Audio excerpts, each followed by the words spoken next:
오늘 이 아침 하나님께서 주시는 말씀은 데살로니가전서 4장 13절에서 5장 11절 말씀입니다. 한 절씩 교독하겠습니다. 형제들아, 자는 자들에 관하여는 너희가 알지 못함을 우리가 원치 아니하노니 이는 소망 없는 다른 이와 같이 슬퍼하지 않게 하려 함이라. 우리가 예수에 죽었다가 다시 사심을 믿을진대 이와 같이 예수 안에서 자는 자들도 하나님이 저와 함께 데리고 오시리라. 우리가 주의 말씀으로 너희에게 이것을 말하노니 주 강림하실 때까지 우리 살아남아 있는 자도 자는 자보다 결단코 앞서지 못하리라. 주께서 호령과 천사장의 소리와 하나님의 나팔로 친히 하늘로 조차 강림하시리니 그리스도 안에서 죽은 자들이 먼저 일어나고 그 후에 우리 살아남은 자도 저희와 함께 구름 속으로 끌어올려 공중에서 주를 영접하게 하시리니 그리하여 우리가 항상 주와 함께 있으리라. 그러므로 이 여러 말로 서로 위로하라.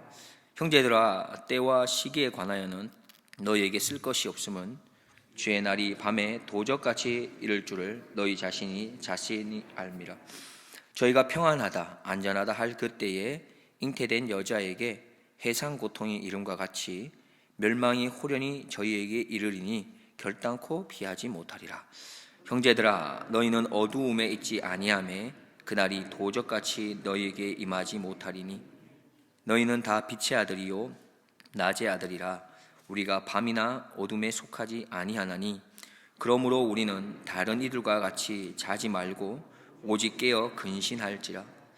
자는 자들은 밤에 자고 취하는 자들은 밤에 취하되 우리는 낮에 속하였으니 근신하여 믿음과 사랑의 흉배를 붙이고 구원의 소망의 투구를 쓰자. 하나님이 우리를 세우심은 노하심에 이르게 하심이 아니요 오직 우리 주 예수 그리스도로 말미암아 구원을 얻게 하신 것이라. 예수께서 우리를 위하여 주고사 우리로 하여금 깨든지 자든지 자기와 함께 살게 하려 하셨느니라. 함께 보겠습니다. 그러므로 피차 권면하고 피차 덕을 세우기를 너희가 하는 것 같이 하라. 아멘. 예. 은혜 많이 받으십시오. 서로 잠깐 인사 나누겠습니다. 은혜 많이 받으십시오. 예. 행복한 하루 되십시오. 예.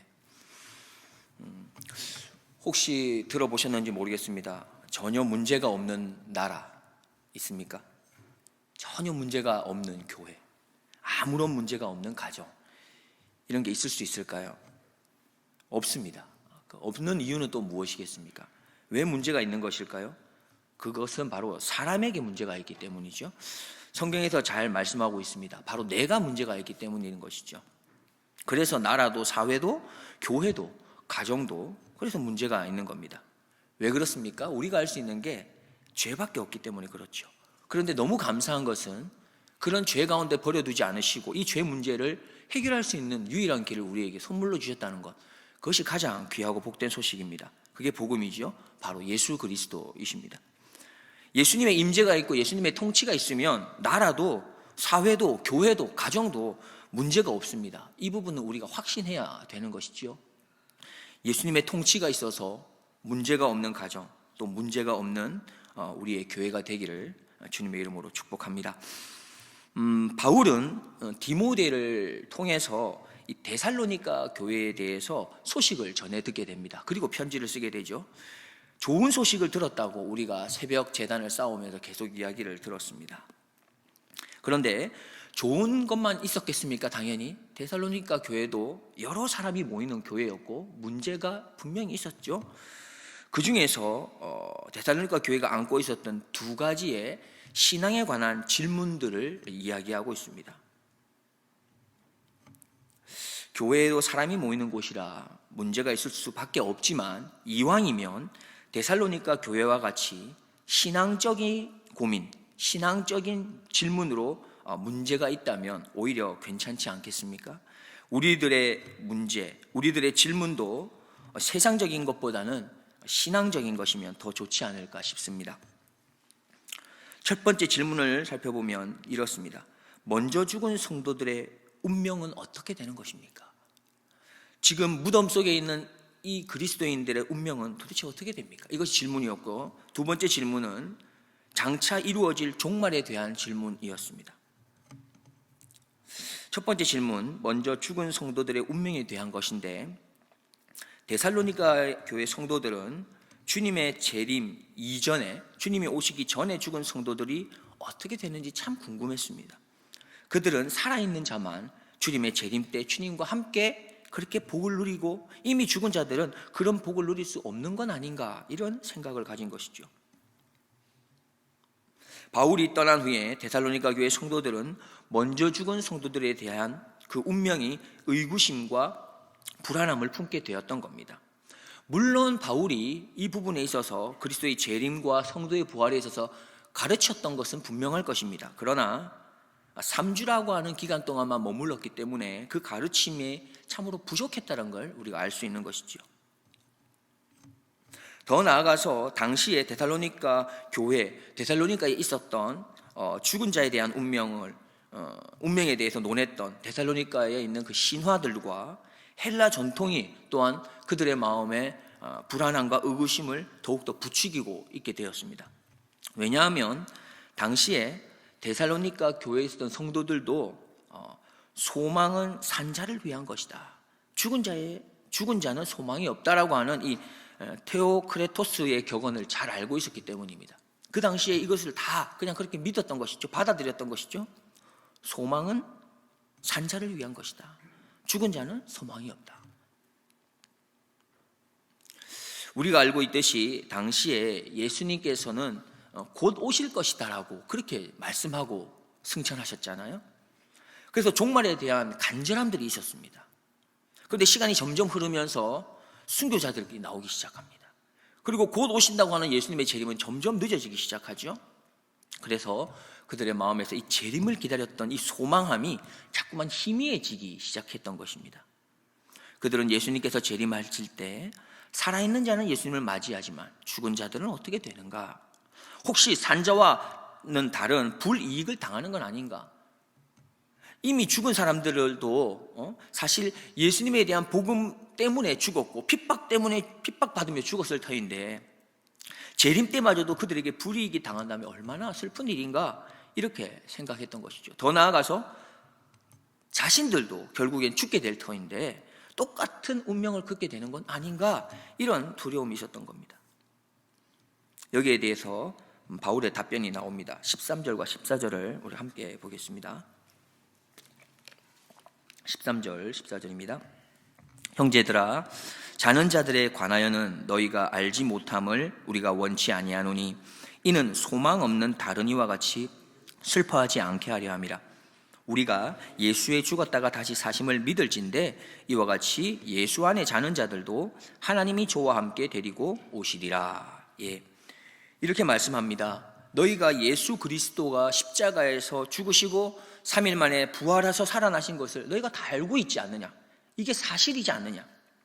그것을 믿는다면 예수님께서 그 죽은 자들을 데리고 함께 오신다는 이 사실도 분명한 사건이 될 것이라고 말하고 있는 것입니다. 살아있는 자들만이 예수님의 재림을 맞이하는 게 아니라 죽은 자들도 함께 예수님을 맞이할 것이다 말씀하는 것이죠. 그리고 이어서 그리스도인이라면 그리스도인으로서 죽은 자의 부활과 또 주님께서 재림하실 날에 대해서 잘 알아야 한다라는 것을 13절에서 말씀하고 있습니다. 또 그 이유는 소망 없는 자처럼 슬퍼하지 않도록 하기 위함이다 말씀하시죠. 무슨 말씀입니까? 예수님을 모시지 않은 사람들은 소망이 없이 살아가는 사람들이라는 것이죠. 소망이 없기에 슬픔으로 살아가는 자들입니다. 그러나 이것을 반대로 말하면 예수님을 모신 자들은 어떤 자입니까? 소망을 가진 자라는 겁니다. 그렇기 때문에 소망이 있기 때문에 슬픔이 아니라 소망으로 인한 기쁨으로 살아가는 자들이라고 말씀하는 겁니다. 우리 안에 계신 부활의 예수님께서 그 주신 소망을 가지고 우리도 기쁨으로 살아갈 수 있는 우리 모두가 되기를 주님의 이름으로 축복드립니다. 두 번째 질문이 있었습니다. 장차 이루어질 종말에 대한 것이었습니다.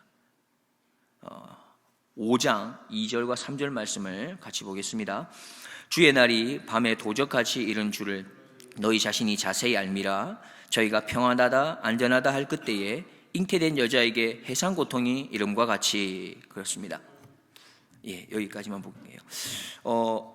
종말에 예수님의 재림이 어떻게 임하는지 두 가지를 이야기하는데, 첫째는 도적같이 임한다 했습니다. 우리가 아는 것처럼 도적은 갑자기 임하게 되고 갑자기 침입하게 되는 것이죠. 예측할 수 없습니다. 임산부는 어떻습니까? 진통이 갑자기 임하게 되는 거지요. 둘 다 어느 순간에 갑자기 일어나는 겁니다. 이와 같이 예수님의 재림과 종말도 어느 순간에 갑자기 우리에게 찾아온다 말씀하는 거죠.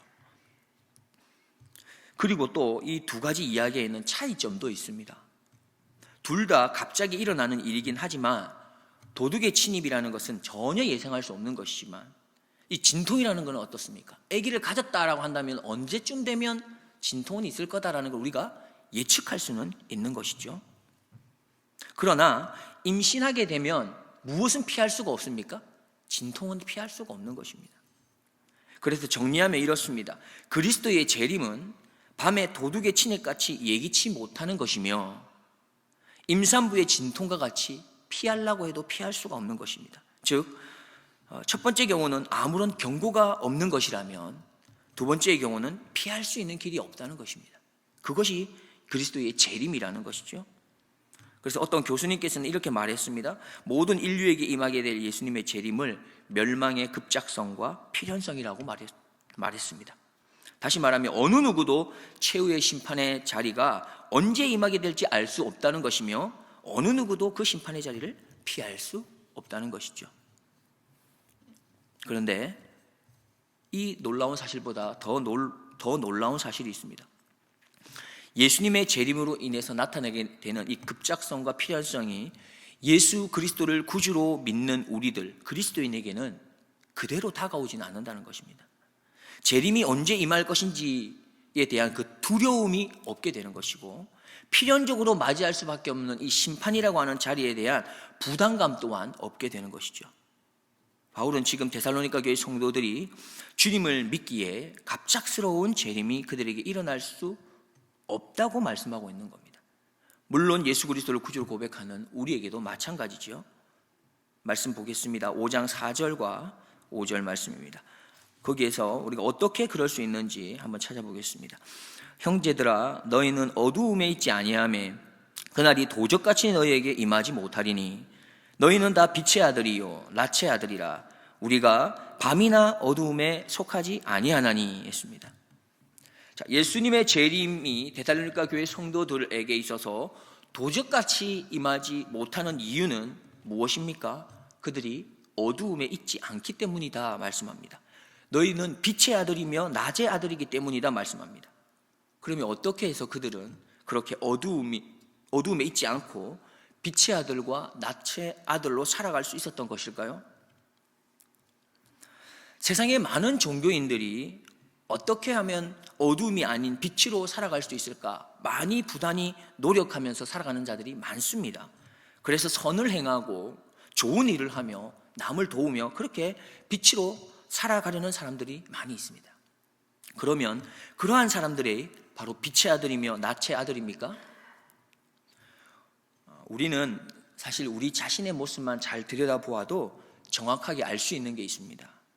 내가 아무리 힘쓰고 애쓰고 노력해도 어두움에 있지 않고 빛에 거할 수 있는 것이 아니라고 하는 그 사실을 우리는 많은 실수를 통해서, 그 경험들을 통해서 너무나 잘 압니다. 그래서 우리는 날마다 주님 앞에 나와 죄를 회개하는 이유가 그것이지요. 주님의 도움을 구하는 이유도 그것입니다. 참으로 우리가 어둠에 있지 않고 빛의 아들, 낯의 아들로 설 수 있는 것은 오직 예수 그리스도를 나의 구주로, 나의 하나님으로 영접하는 길, 오직 이 한 길뿐인 것이죠. 그래서 예수님을 믿는 우리들은 빛의 아들로서 바로 예수님의 재림, 그때 임하게 되는 급작성과 필연성을 맞이하지 않을 수 있는 겁니다.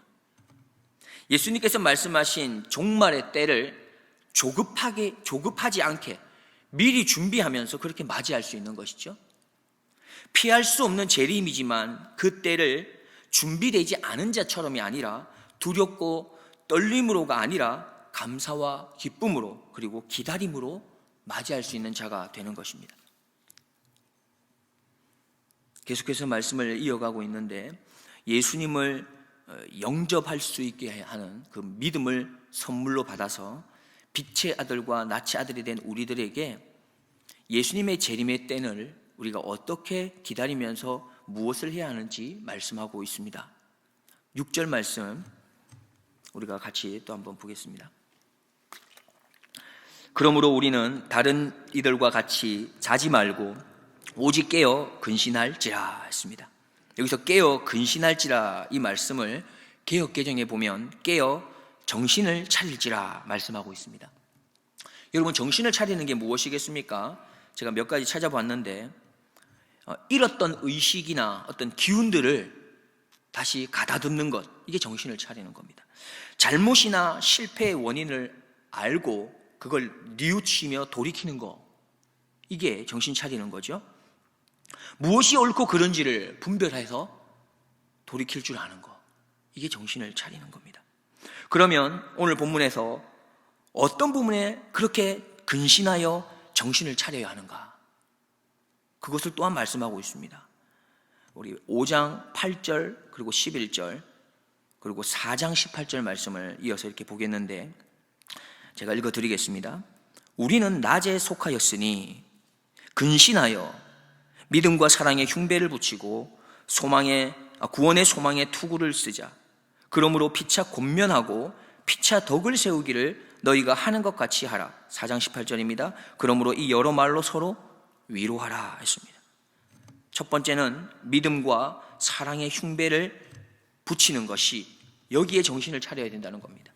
구원의 소망의 투구를 쓰는 것에 정신을 차려야 되며, 피차 권면하고 덕을 세우며 서로 위로하는 것에 우리는 정신을 차려야 하는 것입니다.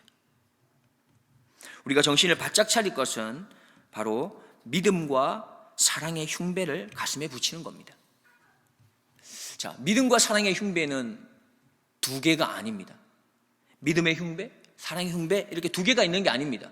하나의 흉배입니다. 이건 무엇을 말씀하는 것일까요? 바로 믿음이 있다는 것은 결국 사랑의 행동이 나타난다는 걸 말하는 것입니다. 내가 믿음이 있다고 하면서 사랑의 행동이 나타나지 않는 것은 말이 안 된다는 거죠. 이건 하나의 흉배라는 것입니다. 결국 믿는다는 것은 사랑으로 희생하고 섬김을 동반하는 것입니다. 그래서 우리가 정말 정신을 차리고 확실하게 붙잡아야 할 것은 바로 믿음입니다. 믿음을 굳게 붙잡았을 때에 사랑의 행동이 따라오기 때문이죠. 나의 믿음의 모습만큼 사랑의 행동이 나타나게 되는 겁니다. 두 번째로는 구원의 소망의 투구를 쓰라고 했습니다. 이것 또한 구원의 투구와 소망의 투구가 아니라는 것입니다. 구원과 소망의 투구는 하나의 투구입니다. 즉, 구원이라고 하는 투구를 쓴 사람에게는 무엇이 따라오는 것일까요? 소망이 자연스럽게 따라오는 것입니다. 우리가 알고 있듯이 이 믿음과 함께 구원이라는 것은 우리의 힘으로 어떻게 할 수 있는 게 아닙니다. 구원은 하나님의 전적인 은혜이죠. 그리고 우리는 그것을 받아들이고 믿을 뿐입니다. 그렇게 우리에게 구원이 임하게 되면, 다시 말해서 복음이 임하게 되면, 예수 그리스도의 십자가와 부활과 재림에 대한 믿음이 내한테 분명하게 임하게 되면 우리에게 있는 게 무엇입니까? 자연스럽게 따라오는 것이 하나님 나라에 대한 소망이라는 것이죠. 예수님의 재림에 대한 소망이 심기어지게 됩니다. 이 소망이 우리가 이 땅에서 힘겹게 살아가는 동안에 참고 견디고 이기고 승리하게 하는 바로 그 원동력이 되는 것입니다. 마지막으로 우리가 정신을 차려야 될 부분이 바로 서로 간에 권면하고 덕을 세우며 또한 위로하는 것입니다. 권면이라는 것을 찾아보니까 이렇게 표현하고 있습니다. 알아듣도록 타일러서 힘쓰게 하는 것이라고 표현됩니다. 무슨 말입니까? 우리가 누군가를 권면한다, 뭔가 이렇게 하는 게 더 좋지 않겠습니까? 라고 좋게 권면하는 것은 무엇이냐 하면 잘 타이를 필요가 있다는 것입니다. 막 지적하는 게 아니라는 거예요. 잘 타이르고 알아듣도록 하되, 더 중요한 것은 그가 힘쓰게 하는 것입니다. 다시 말해 바르게 힘을 사용할 수 있는 데까지 하는 것이 권면입니다. 바른 것을 알려주고 그렇게 또 바르게 행동할 수 있는 데까지 도와주는 것, 말로만이 아니라 그가 그렇게 할 수 있는 데까지 도와주는 것이 권면입니다. 두 번째는 덕이라고 이야기했습니다. 덕은 이런 것입니다. 노력이나 수양이나 교육으로 사회적인 규범이라든가 도덕을 닦아서 성취하여 그 결과 애쓰지 않아도 규범이나 바른 길을 저절로 행할 수 있게 되는 사람, 이렇게 표현합니다. 덕이라는 게 결국 이런 것 같습니다. 덕을 끼친다. 다시 말해 영향력을 나타내는 것이죠. 영향력을 나타낸다는 것은 한순간에 될 수 없다는 것입니다. 계속되는 훈련으로 가능할 수 있다는 거죠. 우리에게 꼭 필요한 것은 신앙의 멈춤, 신앙의 퇴보, 또 성장을 위해서 퇴보가 아니라 신앙의 성장을 위해서 반복적으로 훈련하는 것입니다. 우리는 지금 신앙의 덕을 세우기 위해서 반복적으로 행하고 있는 신앙의 훈련의 모습은 어떤 것이 있습니까? 마지막으로 위로하는 것을 말씀합니다. 이 위로라는 것은 사전적 의미로 따뜻한 말이나 행동으로 괴로움을 덜어주거나 슬픔을 달래주는 것, 이렇게 이야기합니다. 따뜻한 말이나 행동으로 그 괴로움을 덜어주고 슬픔을 달래주는 겁니다. 사랑하는 사람과 이별한 것과 같이 고통스러운 것, 그리고 불행한 이런 상황 속에서는 대부분의 인간이 위로받고 싶어 합니다. 왜 이별했는지, 어쩌다가 이별했는지, 무엇이 문제였는지 이걸 듣고 싶은 게 아닙니다. 지금 그냥 마음이 아프고 힘들기 때문에 그냥 위로받고 싶은 거죠. 그래서 위로는 이런 겁니다. 그 상황을 변화시킬 수 있는 해결책, 네가 이렇게 했으면 잘 됐지라고 하는 그 해결책이 아니라 그걸 원한다기보단 그냥 나의 자신을 이해하고 공감해 주기를 바라는 것, 이것이 위로입니다.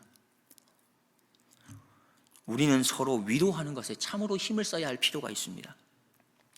특히나 지금의 세상은 위로받기를 원하는 사람들이 너무나도 많습니다. 왜 그러냐면 나를 좀 봐달라고 하는 사람들이 너무 많다는 겁니다. 내 이야기를 좀 들어주십시오 하는 사람이 참 많습니다. 나를 좀 이해해 달라고 말하는 사람들이 너무 많아요. 그렇게 자기를 나타내고 싶어 하는 사람들이 이 세상에 너무 많습니다. 그래서 무엇이 인기입니까? 페이스북, 인스타그램, 자신의 유튜버를 이렇게 많이 만들어가는 것이죠. 그러나 세상 그 어디에도 참 위로를 우리는 얻을 수 없는 것이지요.